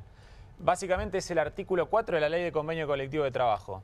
Hay que preguntarse... Es decir, que en ese artículo 4 figura una situación en la cual un gobierno o un Ministerio de Trabajo podría eventualmente decir, no, pará, esta paritaria no la vamos a homologar. ¿Por qué? Por razones de interés general. Exactamente. ¿Cuál es el interés general acá? ¿Cuál es la afectación de interés general en una paritaria que trata de recomponer el salario? Y que la gente va a comer. No, pero lo pregunto en serio. Sí, no, bueno, pero que no hay una explicación en serio, por eso te lo tenés que tomar en joda. Evidentemente, mientras pierdan poder adquisitivo los trabajadores, no hay una afectación al interés general. A ver, si eventualmente está pasando algo, yo entiendo, charlando con abogados laboralistas que conocemos en común con Guido, me decían, esto no recordamos cuándo ocurrió una situación así. Así que un gobierno dice, referencia a ese artículo de la Ley de Convenios Colectivos, y sobre todo lo que no explica es por qué para algo tan flagrante como suspender una paritaria ya acordada, ¿cuál es el interés general que se afecta? Eventualmente, ¿cuál es la pauta entonces que debería cumplir un acuerdo paritario?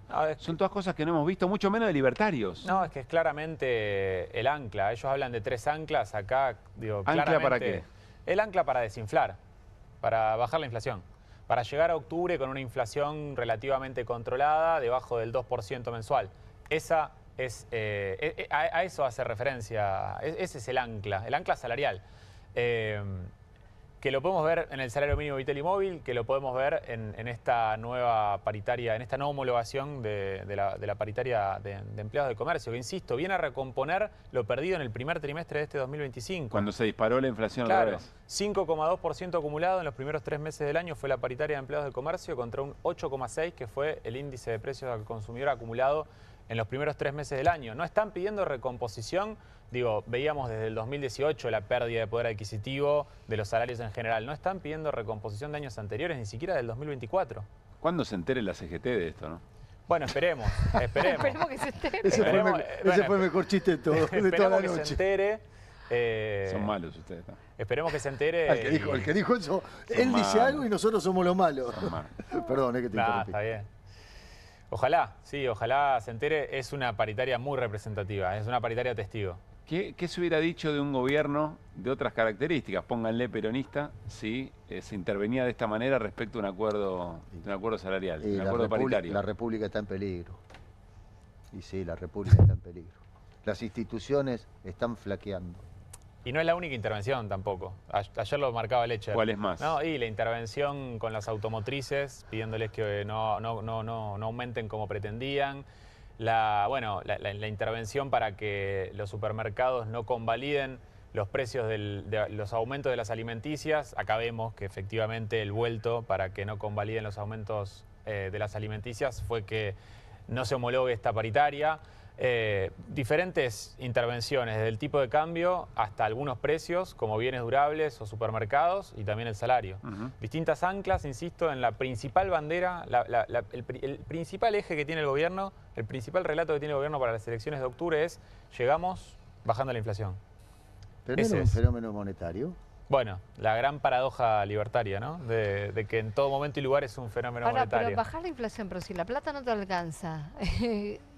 Bueno, veremos cómo se da la elección. Ese es un fenómeno que está sucediendo. El ingreso disponible, producto del aumento de los costos fijos de la economía, hace que hoy alcance el salario. Acá hay un dato que es que el gobierno está dispuesto a pagar un costo político por limitar las paritarias, pero no por subir la inflación, pero no por permitir que porque el dato es una especie de espejismo, no sé, el dato de la baja de la inflación, porque la realidad es, no puedes comparar. Bueno, por eso es tan importante la batalla cultural y las peleas por las narrativas, sí. ¿no?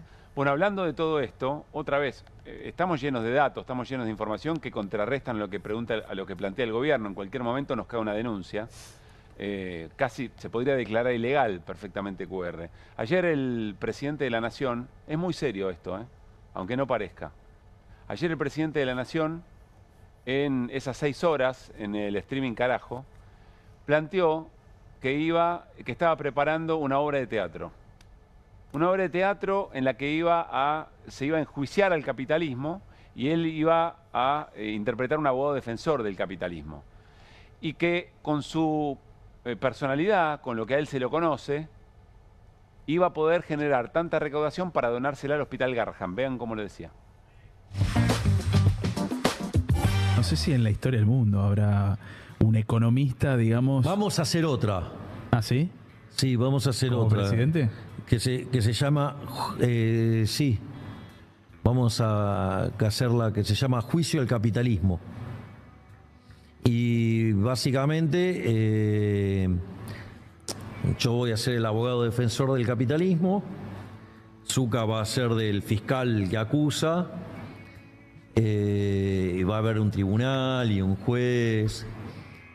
Van a estar siempre mis rubias voluptuosas que me van a defender, se van a vestir de estatua de la libertad y todo. O sea, y lo vamos a hacer a beneficio del Garrahan. ¿Ya tenés fecha? No, pero es que necesito tiempo para terminar de escribir con Zucca, pero ya tenemos casi todo armado, y nada, después hay que ensayar y todo, y estamos también gestionando la autorización para hacerla en el muro de Berlín. ¿Cómo en el muro de Berlín? ¿En el muro? Claro. ¿Allá? Claro, y sí, ¿dónde va a ser? ¿En el muro de Berlín? ¿Dónde carajo querés que llega? En Berlín, boludo.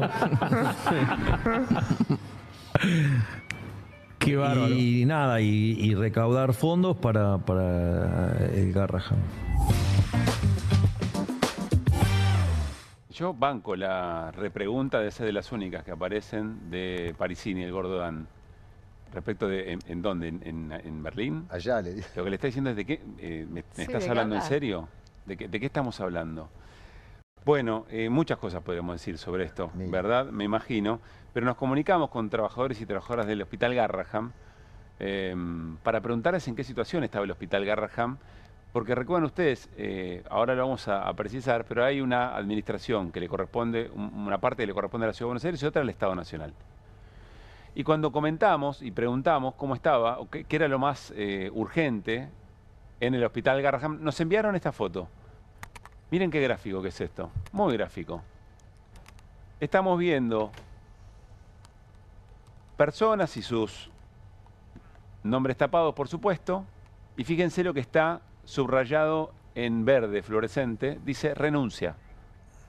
Médicos especialistas en terapia intensiva, médicos de guardia, área de alimentación, laboratorio, médicos suplentes de guardia, bioquímicos, maestros jardineros, preparadoras de material estéril,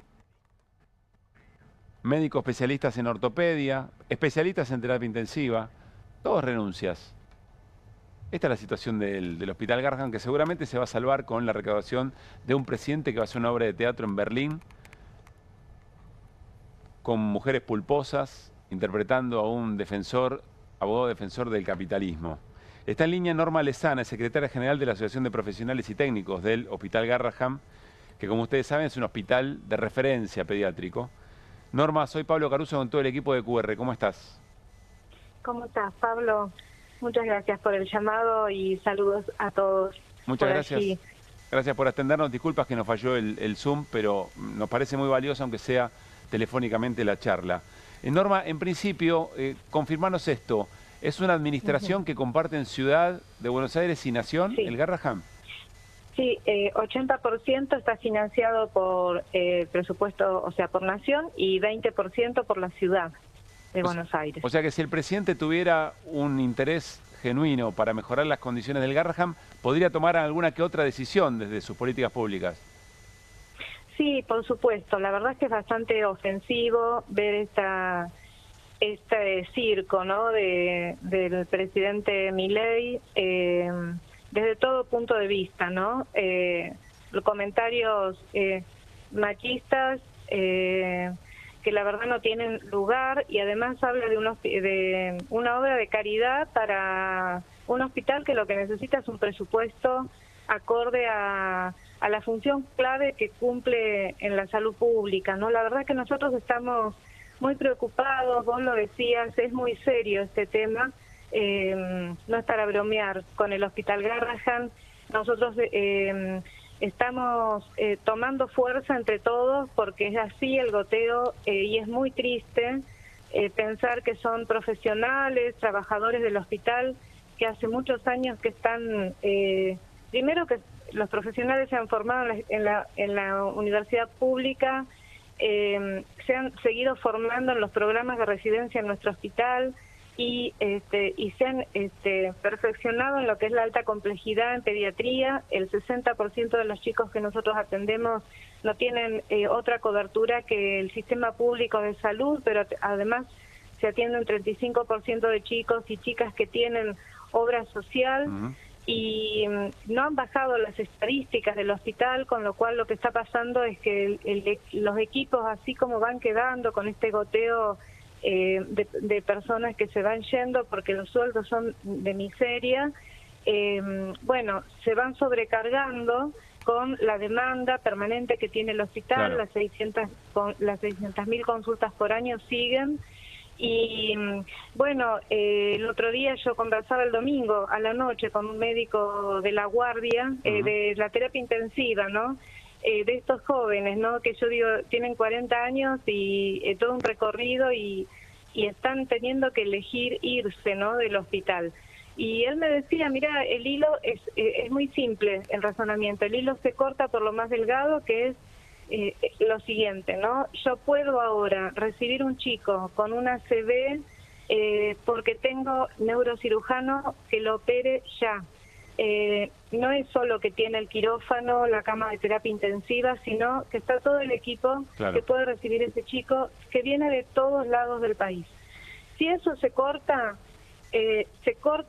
porque se va el neurocirujano y que te digo, se están yendo, Pablo, están todos pensando en irse porque no alcanza el sueldo, ese chico es el que se queda sin la atención. Claro.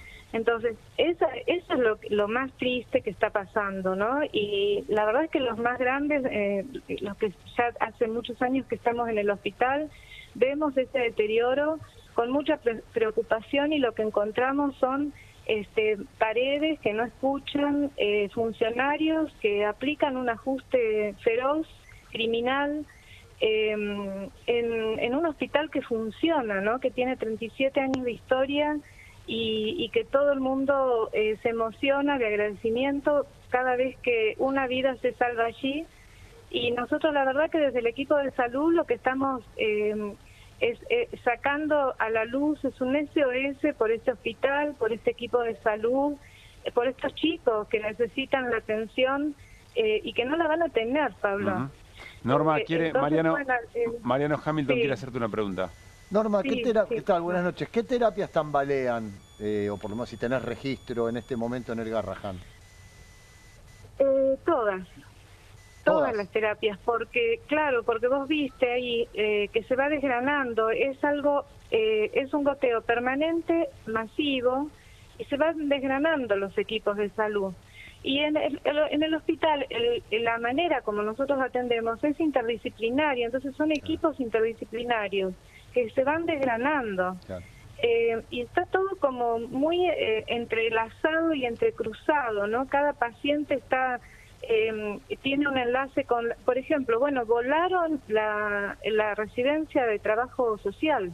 Había 3 cupos de programa de formación de excelencia, que era una conquista de las trabajadoras sociales de poder formar otros profesionales que sigan la cadena de lo que significa la función de una trabajadora social. Claro. Yo explicaba, la mayoría de los problemas de salud, y sobre todo cuando son chicos que vienen de lejos, no se solucionan en el hospital.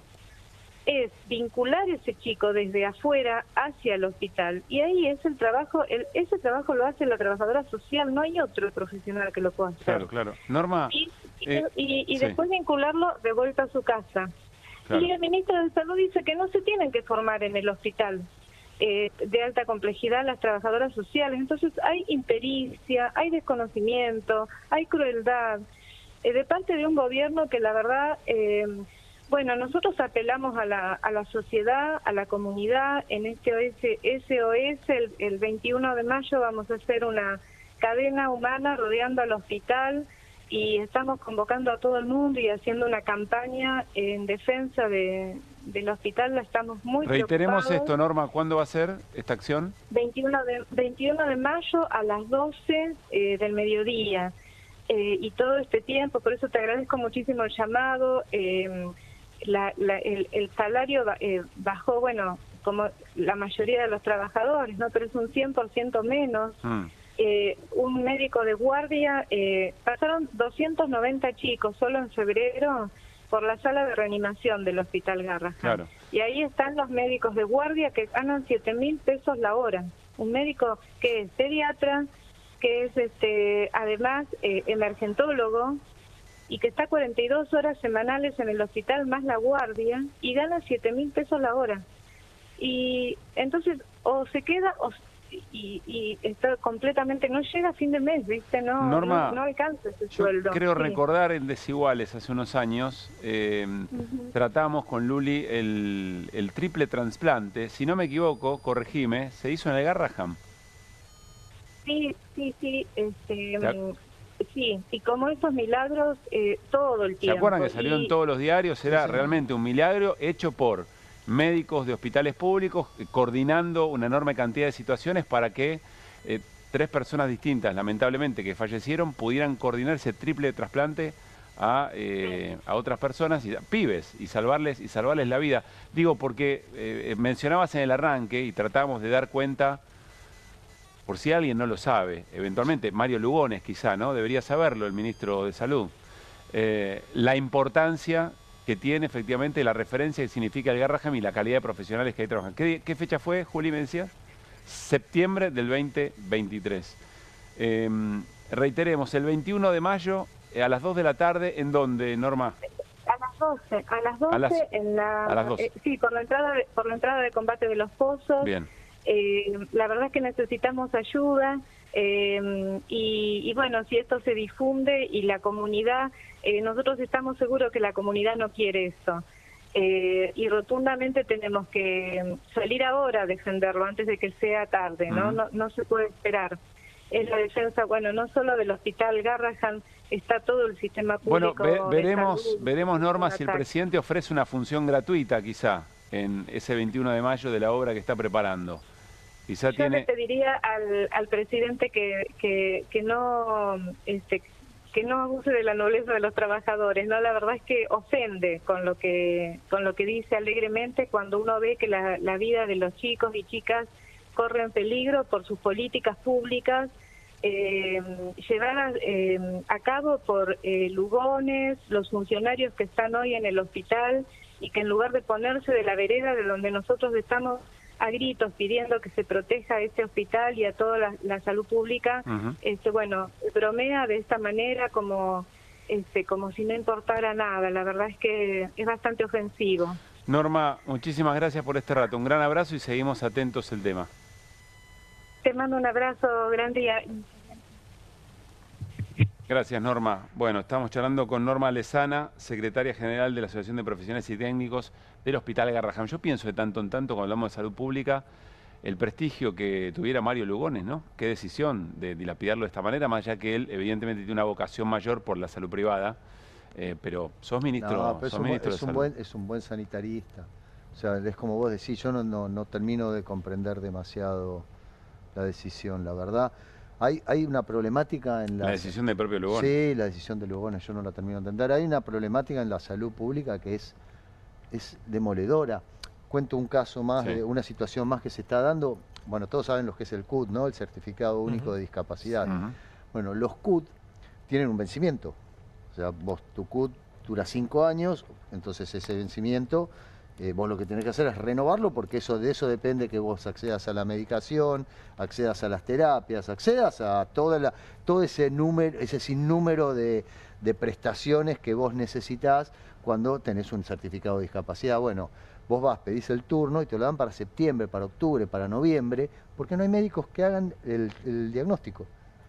O sea, no están las personas que pueden recibir porque a cobran, esa como persona contraído, cobran 2 mangos. discapacitada, a esa persona discapacitada, para decir, sí, che, efectivamente, esta persona tiene esta discapacidad, le firmo el CUT, le hago el certificado único de discapacidad. Es un disparate, porque esas personas dejan de recibir medicación.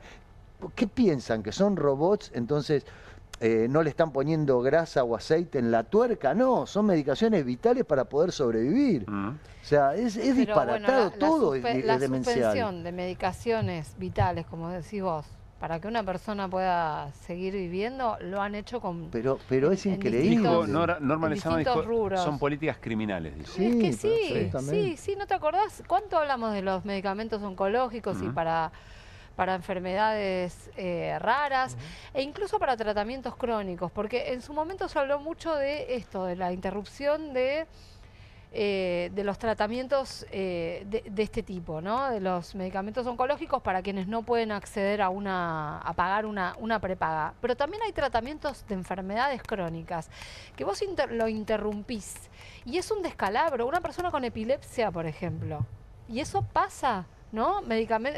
Tratamientos, por ejemplo, con psicofármacos, no se los dan. No se los dan. Mariano mencionaba el tema de discapacidad. Quiero recordar que hubo dictamen de comisiones, de varias comisiones, entre ellas presupuesto, para que se restituyan determinado tipo de políticas vinculadas a las discapacidades o los tratamientos para personas con discapacidades. Se va a tratar en diputados. Hay que ver qué ocurre ahí, ¿no? Es la emergencia, están declarando la emergencia para el sector de la discapacidad. Hay que ver cómo se posiciona cuando este tema esté bien arriba de la mesa. Bueno, también es cierto que la salud pública en general y sobre todo en campañas electorales no tiene mucho protagonismo. Les cuesta a los legisladores o a los candidatos y candidatas les cuesta hablar de salud pública. Si no, vean lo que le pasó.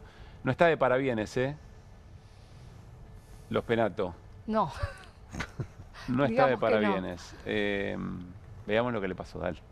Van a laburar más sobre los hospitales públicos, sobre la salud pública, porque los porteños, bueno, una tiene la suerte de laburar en estos lugares de privilegio y tenemos una prepaga, pero los hospitales públicos están en emergencia hace años, no es de ahora. Sí, no los de la Ciudad de Buenos Aires, ¿no? La Ciudad de Buenos Aires invierte casi el 20% El Ramos Mejía es ciudad o es provincia? No, provincia. Es provincia, porque ese fue el último que yo fui a ver una compañera. El Ramos Mejía está ahí en San Cristóbal, Boedo. El Ramos Mejía es de la Ciudad de Buenos Aires. Es de la ciudad, perdón. Bueno, ese fui. Sí, perdón. Calle Urquiza. No, está... Calle Urquiza. En la calle Urquiza. El Ramos Mejía tiene una historicidad con nuestra comunidad porque hay un servicio de infectología muy importante. Sí, perdóname. Muy importante. Entonces, la verdad que yo no lo vi muy bien. Bueno, seguramente todos los hospitales tienen cosas para mejorar. No, por eso te pregunto, porque es importante para el ciudadano. La ciudad invierte cerca del 20% de su presupuesto en salud, ¿no? No son las horas más felices, ¿no? De la Qué diputada. momento, ¿no? Sí. ¿Qué estar en ese lugar? Aparte venimos hablando mucho del Hospital Ramos Mejía. Claro. Porque Pablo Grillo está internado en el Hospital Ramos Así Mejía. es.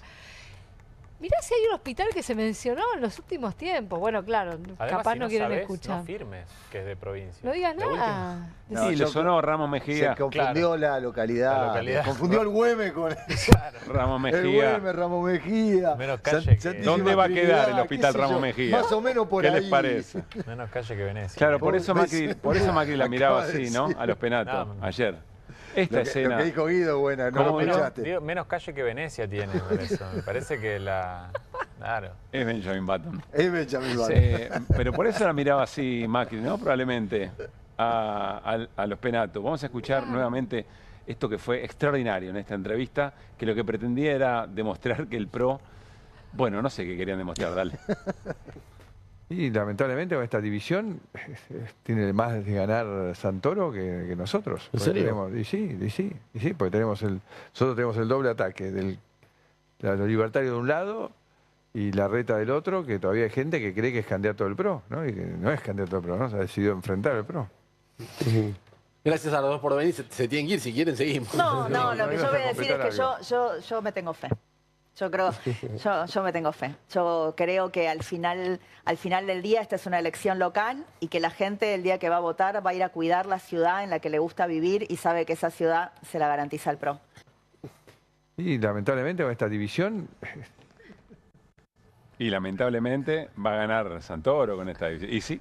Sí. Y los penatos dicen, pero ¿yo qué hago acá? Pero va a ser una eventualmente. Pero va a ser una buena elección en Ramos Mejía. En Ramos Mejía va a ser una muy buena elección, efectivamente. No son las mejores horas del PRO. Hay que ver de todas maneras, la política está viva y hay que ver por supuesto. Si logran imponer alguna narrativa de que en realidad quien no quería encarcelar a Cristina era la Libertad Avanza. Pueden ocurrir otras cosas, pero a Mauricio Macri está bastante derrotado, se le observa derrotado. Hablaba Paul Troni de especialistas en lectura. Está, bueno, y lo verbal tampoco, pero Macri está pasando por un momento muy bravo porque incluso dentro del PRO también lo ven como incapaz de generar las estrategias o las tácticas políticas para poder lograr, o la construcción política para poder lograr o que el PRO no desaparezca, digamos, ¿no? Recordemos esta participación también, antes de ayer. Mauricio Macri, fundador del PRO. ¿Cómo andan? Muy bien. Yo entré sin... Lo noto un poco dormido. Estaba como recién levantado. ¿Qué pasa? Y que anoche llegó mi mujer muy tarde de República Dominicana y quería dormir porque venía pasada y me hizo tomar unas gotas de Neuril que me quejaron de, no sé si tomaron uno de ustedes alguna vez, te dejan medio así. Bueno, no se abusen de mí. Bueno, gracias por venir. Gracias por venir. No es tan grave como para no venir, pero siento que estoy en slow. Bueno. Eran como las 10 y pico de la mañana todo esto, digamos, ¿no? Claro. Es una hora jodida. El colega le dice, ¿estás dormido? Yo creo que no sabe, no midió. Bueno, no, la suerte de los Penato, ¿no? Que tiene el referente nacional, porque la idea era traccionar a Macri para que los Penato sea un poco más conocida y tenga una referencia, porque todo es nacional en la elección de la Ciudad de Buenos Aires. No sé si eventualmente esto le colabora mucho. Es un está haciendo un gran esfuerzo, la verdad. Es un collar de melones. Sí. No, la está frenando. Sí, yo me imagino en la próxima entrevista dirá, no, tranquilo, voy sola. Tranquilo que yo aprendo cuáles son los hospitales de la Ciudad de Buenos Aires y eventualmente voy a la próxima entrevista. Bueno, situaciones de campaña. Irina, vamos a hablar, estuvimos hablando en el comienzo del programa, hace un rato en realidad, del diccionario El Pequeño Milei Ilustrado. Pero hay también otro diccionario, que en este caso no es del presidente de la Nación, sino de la Gendarmería Nacional, del Ministerio de Seguridad.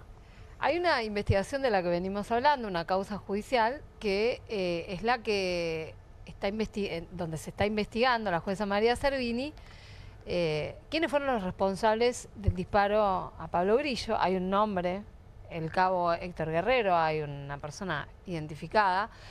Pero esta causa también ha mostrado tener una magnitud impactante porque pasaron muchas cosas ese día, no solamente lo de Pablo Grillo.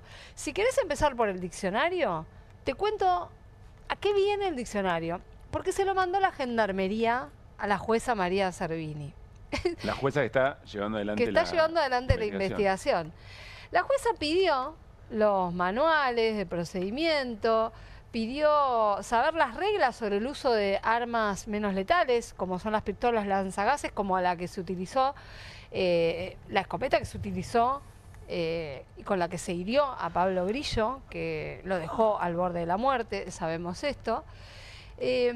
Y la Gendarmería le manda, primero te quiero decir que le manda una lista de cuestiones que la dejan muy en falsa escuadra a la ministra Patricia Bullrich, ahora enseguida lo vamos a ver, pero ella dice que se respetaron los manuales y la verdad es que los manuales no se han respetado, pero lo que sí hay un esfuerzo por meterles en la cabeza cierta terminología a los gendarmes. Este diccionario o lo hizo Patricia Bullrich o lo hizo alguien que labura con ella, porque es del año 2017. Mirá. Es un protocolo que utiliza la Gendarmería y vamos a empezar a ver los términos. ¿Qué palabras se les enseñan a los gendarmes? A ver. Para que aprendan a reprimir con ganas, sería, ¿no? Este no lo hizo la producción de QR, ¿eh? Esto es el manual y el diccionario concreto de los instructivos de Gendarmería. Tenés que aprenderte la palabra adversario, que es clave para un gendarme, por supuesto. Y mirá cómo se la define.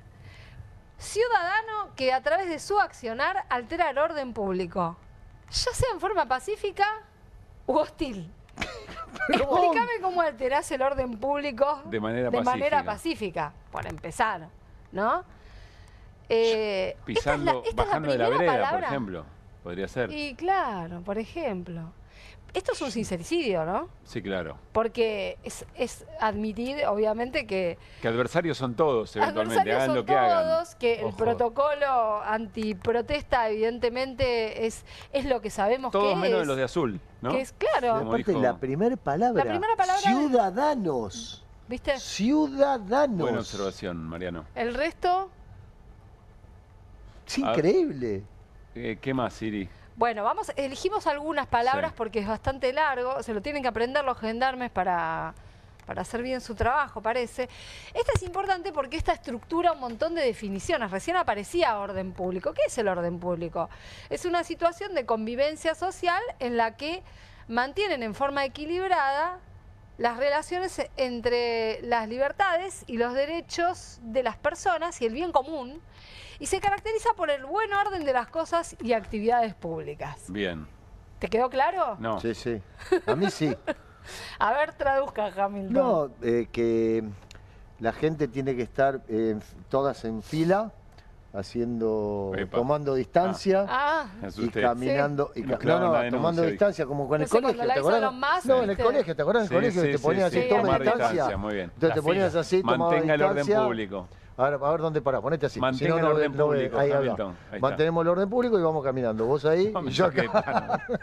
Sí, pero ustedes se dan cuenta que orden público es una definición muy genérica donde entra cualquier cosa, porque también en el protocolo de Bullrich entra cualquier cosa, y cualquier cosa en una manifestación es un delito en flagrancia. Tenemos más definiciones. Sí, tenemos más palabras en este diccionario. Diccionario para reprimir mejor. Esta parte sí, la producción metió manos, pero lo otro es todo de ellos. Disturbio.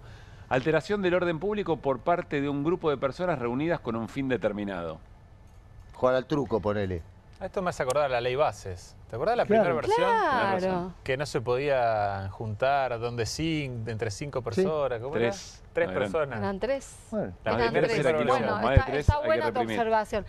Claro, pero esto es anterior de todas maneras. Esto es anterior, evidentemente no debe haber estado en vigencia durante el gobierno anterior, pero volvió con todo y se lo están aprendiendo, porque esto también explica por qué actúan de determinada manera los efectivos. Porque vos sabés que una de las cosas que también se incorporaron a la causa son directivas donde queda muy claro que aunque un superior te dé una orden que es ilegal, aunque te la dé un superior, vos no la podés cumplir.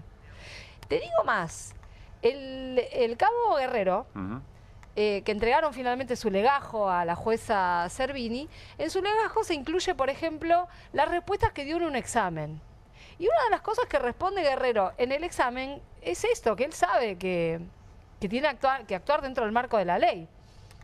Es más, dice que sabe que no puede disparar al cuerpo.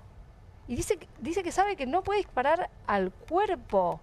¿Qué hizo Guerrero? ¿Qué es lo que efectivamente hace esa ¿Qué es lo que hizo? Claro. Exactamente. No me acuerdo si teníamos alguna más. Creo que tenemos alguna más. Manifestación. Esto es... Sí. No, pero esto no es nada.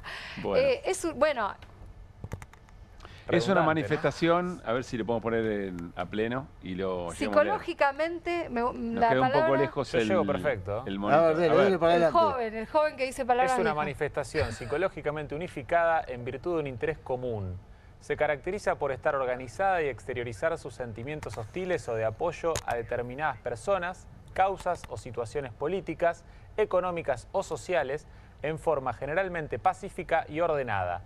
En algunas, operan dentro de ellas grupos minoritarios violentos que producen desmanes. Bueno. Viste la última frase, ¿no? En algunas operan dentro de ellas grupos minoritarios violentos que producen desmanes. Hay que ver quiénes son los grupos violentos que producen desmanes, ¿no? Jubilados. O infiltrados. O infiltrados. Sí. No sé. Que también los hubo, ¿no? O sea, los infiltrados están caracterizados dentro de la manifestación. Y evidentemente razón por la cual en una manifestación, por definición, hay grupos violentos de estas características, hay que darle murra. Claro. ¿No?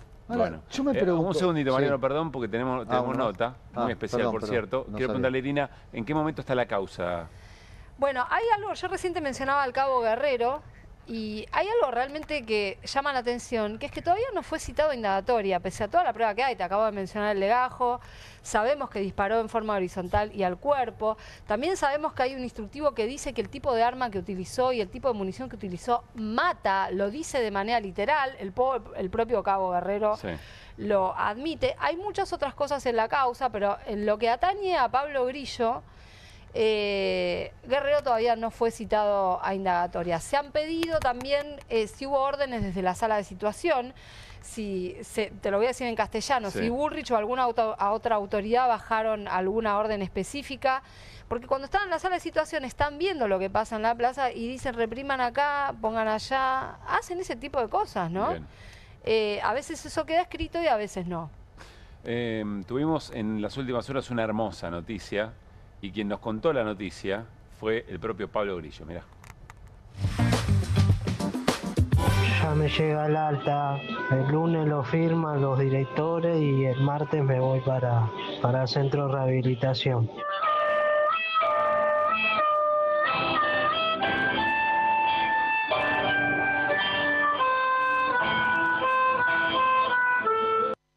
Podemos conversar un rato con Fabián Grillo, el papá de Pablo. Hola Fabián, Pablo Caruso y todo el equipo de QR te saludamos. ¿Cómo estás? Muy buenas noches. Hola, buenas noches para todos. Bueno. ¿Cómo están? Imaginamos que muy contento, Fabián. Sí, la verdad que sí. Y ahora escuchándolo de nuevo, Pablito, no me canso de escucharlo. Qué lindo. La verdad que emocionados, todos emocionados.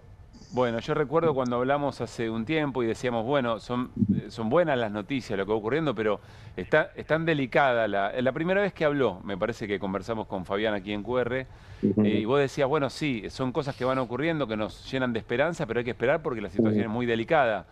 De a poco se va disipando, me imagino, toda esa preocupación. Sí, claro. Claro, ya la situación actual es muy esperanzadora, ¿no? El martes ya pasaría a rehabilitación, seguiría internando en el Roca, en el Instituto Roca, pero ya en rehabilitación, fuera de terapia intensiva. Perdóname que te lo pregunte así, ¿pero está fuera de peligro, Pablo? Mira, en 2 meses lo tienen que operar de nuevo para ponerle la prótesis, ¿sí? Porque tiene el cráneo roto todavía, está como una pelota desinflada, digamos, la cabeza, ¿sí? Comparado a la situación de hace un mes y pico, está mucho mejor, mucho mejor. Te entiendo perfecto y te banco que no querés pronunciar la frase, que Pablo está fuera y está muy bien. Vamos para adelante. Me gustaría decirlo, quisiera decirlo. ¿Sí? Te entendemos quisiera perfecto. decirlo. Iri, ibas a agregar más cosas. Sí, hola Fabián, quería preguntarte cómo está él anímicamente. Está cansado, se quiere ir de terapia. Ya está, no es un ámbito muy lindo, ¿no? Donde estar. Más estando lúcido, más él es el cronista, es colega de ustedes, de terapia. Él nos cuenta todo lo que pasa ahí. De ser el que peor está, pasó a ser el que mejor está. ¿Sí? Y en poco tiempo, la verdad que eso es alucinante, ¿no? Es asombroso. Es asombroso. En tan corto tiempo la evolución que tuvo. ¿Él habla de la situación que vivió? Sí. Él recuerda que estaba en la marcha, ¿sí? Recuerda que estaba en la marcha, pero no recuerda el momento. En realidad no es que no lo recuerda, yo creo que ni se dio cuenta. ¿Sí? Fue un golpe, él estaba sacando fotos y recibe el golpe. Es como que, en palabras de él, como que se le apaga la tele. ¿Sí? Y se le prende después de cuando se le prende en terapia, ¿sí? Claro. Yo creo que ni se dio cuenta. ¿Y le mostraron las imágenes o lo preservaron de eso, Pablo? Nosotros queríamos preservarlo, pero hubo amigos que a pedido de él se la mostraron. Sí, pero lo llevó bien. La verdad que nosotros fuimos muy celosos en el cuidado, pero tal vez no lo necesitaba. Los pibes se la mostraron y él dijo, uy, cómo me dieron. ¿Sí? Y aparentemente lo tomó bien. Los médicos nos dijeron, la gente de salud mental, que a demanda de él le fuéramos explicando, contando, y incluso las imágenes si era necesario. Es decir, confiar en él, en lo que él iba necesitando. En lo que él iba solicitando. Y nadie mejor que los afectos, que sean lo que le vayan actualizando la realidad, ¿no? Claro. Y bueno, y los pibes se la mostraron y bueno, quedó ahí y se enteró. La visita del Bocha, ¿no? Lo que debe haber gustado precioso, eso. precioso. ¿Le gustó a Pablo? ¿A quién le gustó más? ¿A Pablo o a vos la visita del Bocha? Sí, mira, yo lo vi jugar al Bocha, Pablo no. Claro. Vos le habrás dicho muchas veces, pero vos sabés lo que era Bocchini. Sabés lo que era el Bocha, el maestro de Maradona, ¿viste? Claro. Y bueno, cuando entró le dijo, pase maestro, lo estábamos esperando, le dijo Pablito. Pero bueno, fue precioso, un gran tipo el Bocha. Fabián, hablamos de fútbol. Yo me imagino, y gran momento Independiente además, yo me imagino que los afectos, que los más cercanos están siguiendo muy, muy de cerca su evolución. Quiero preguntarte hasta dónde vos vas pudiendo,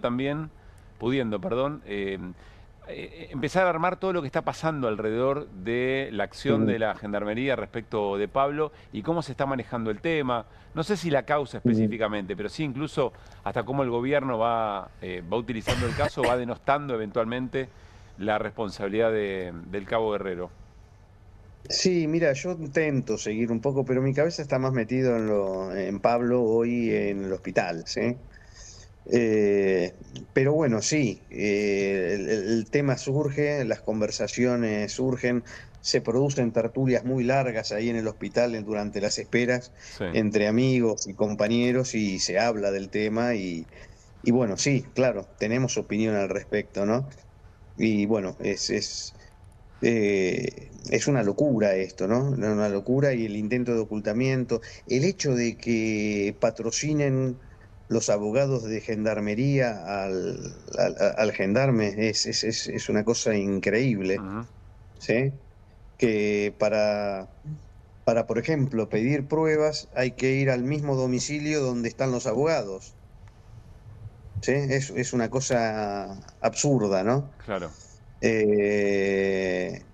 Pero bueno, es lo que tenemos, es un ámbito donde tenemos que dar pelea también, sabemos lo que es y lo que no es, y hay que darla también ahí. Claro. Mariano. ¿Qué tal, Fabián? Buenas noches. Las veces que te escuché hablar, yo entiendo que vos estás más preocupado ahora por tu hijo que por otras cuestiones, pero las veces que te escuché hablar, siempre denotaste cierta preocupación por algo más allá de lo que estaba ocurriendo, es decir, como poder en algún momento, cuando Pablo esté mejor, ocuparte de sentar presentes para que esto no vuelva a ocurrir, o sea, ayudar a que esto no vuelva a pasar. O sea, ¿estás también pensando que esto en algún momento va a ocurrir? ¿Vas a poder dedicarte a otra cosa? Mira, no es algo premeditado, pero está en mi pensamiento constantemente el hecho ese, ¿no? Cómo poder aportar nosotros, dada esta triste trascendencia que estamos teniendo en toda la familia, ¿no? Inesperada y no querida, pero bueno, aportar lo mínimo, lo máximo que podamos, para que esto no ocurra más. Esto no puede ocurrir más. Esto no puede volver a ocurrir más. Nosotros venimos, yo tengo 65 años, no cumplo ahora en octubre 65 años. Era adolescente en la dictadura.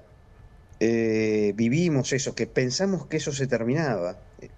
Estuvimos ilusionados en los 80 con el fin de ese modo de hacer política, ¿sí? Y estamos en este presente, después de que haya corrido volviendo a lo mismo. Fabián, te queremos mandar un abrazo. Sí, claro. Te mandamos un abrazo grande, no sabés lo que nos alegra. Hay una cosa muy colectiva, muy de lazo fraterno, de gente que no se conoce, pero que eventualmente va construyendo a partir de esto cosas muy comunes desde el amor. Te mandamos un abrazo y extendelo a Pablo, por favor. Sí, serán dados. Gracias, compañeros, gracias, muchas gracias. Que estés muy bien. Muchas gracias. Nos vamos a una tanda y ya estamos.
Bueno, nos estamos despidiendo. Gracias a todo el equipo de QR, Iri, Bruno y Mariano. Bruno, no. La producción sabe. Bruno. Dije Bruno. Hola, Bruno, ¿qué haces? Bruno Díaz. Bruno Díaz. Este se cambia, se pone el traje y Ahí sale a está, recorrer era la yo, ciudad. Sos el Por eso patrullero de la noche. Perdón, es que está. Bruno Díaz. ¿Viste cuando el jugador. Me gusta Batman igual, ¿eh? Cuando el A mí jugador. también. Superhéroe favorito. Perdón, no te damos bola. Superhéroe favorito, ¿no? Batman. Cuando el jugador, Claramente. en vez de parar la pelota, está pensando en la siguiente jugada, entonces se le va por abajo de la suela. Quería decirle a nuestra producción que saben que los queremos mucho, pero un abrazo muy especial en la jornada de hoy a todo el equipo técnico de Bravo TV. Sabemos la que pelean con lo que hay, así que muchísimas gracias por eso. Hay mucho amor en lo que hacen y nosotros al aire lo sentimos. Bueno, nos reencontramos el próximo lunes y seguimos haciendo QR aquí en Bravo TV a partir de las 10 de la noche. Chao, Pásenme. Roberto.